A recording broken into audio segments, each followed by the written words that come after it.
ये कक्षा 10 के बहुपद यानी पॉलिनोमियल्स का प्रश्नावली 2.2 का ये दूसरा प्रश्न है।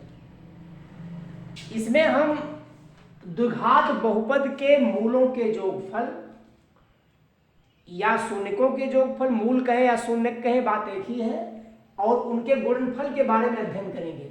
मान लीजिए हमारा द्विघात बहुपद जो है ax² + bx + c इस प्रकार का है, बराबर 0 तो लगाते शून्य निकालने के लिए, लेकिन ये बहुपद का व्यापक समीकरण है द्विघात बहुपद का। इसमें x² के बगल में जो है ये a है और x के बगल में जो है वो b है, और ये c जो है अचर पद है, संख्या है, नंबर है। मूलों के जोगफल को अगर हम लिखें तो यानी मान लिया एक मूल है, एक शून्य का अल्फा है, दूसरा बीटा है, तो मूलों का जोगफल यानी अल्फा प्लस बीटा बराबर होता है -b/a। और फिर मूलों का गुणनफल या शून्यकों का गुणनफल अल्फा गुणे बीटा बराबर होता है c/a। सूत्र है c b a सब कहां से मिलेगी? इस व्यापक समीकरण से आपको मिल जाएंगे। यहां पर जो प्रश्न दिया है देखिए, दूसरे में 6 प्रश्न दिया है, 1 2 3 4 5 6 हमने नोट किया यहाँ पर, लेकिन पहले प्रश्न को हल करने जा रहे हैं। यहाँ पे दिया है देखिए, शून्यकों का योगफल क्या है? 1/4 है और शून्यकों का गुणनफल -1 है। हम क्या करेंगे, इन मानों को शून्यकों के जोगफल और गुणनफल वाले सूत्र में रख के चेक करेंगे।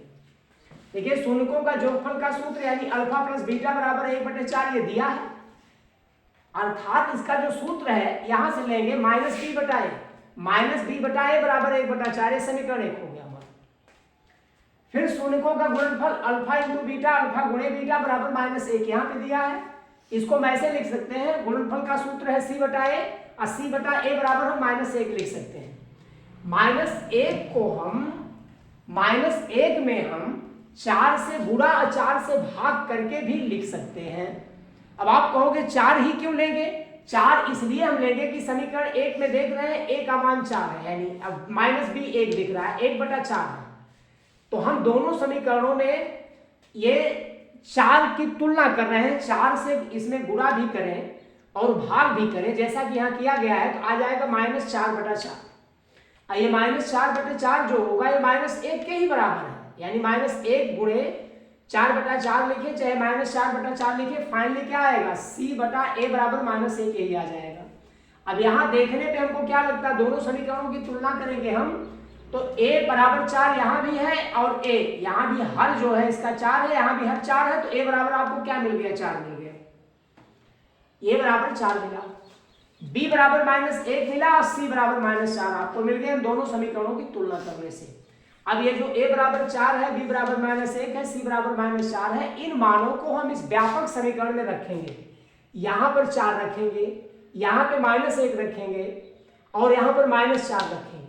इनको रखने पर हमको एक समीकरण मिलेगा। यहाँ पे देखिए लिखा गया है बहुपद ax² + bx + c में रखने पर, यहाँ पे 4 रखा, 4x² हुआ, यहाँ b दिया पे -1 हमने लिखा गुणे x और c दिया पे -4 लिखा। अब इसको हल कर दिया, हल करने के बाद 4x² - x - 4 ये आपका समीकरण बन गया, ये बहुपद आ गया, यही आपका आंसर है।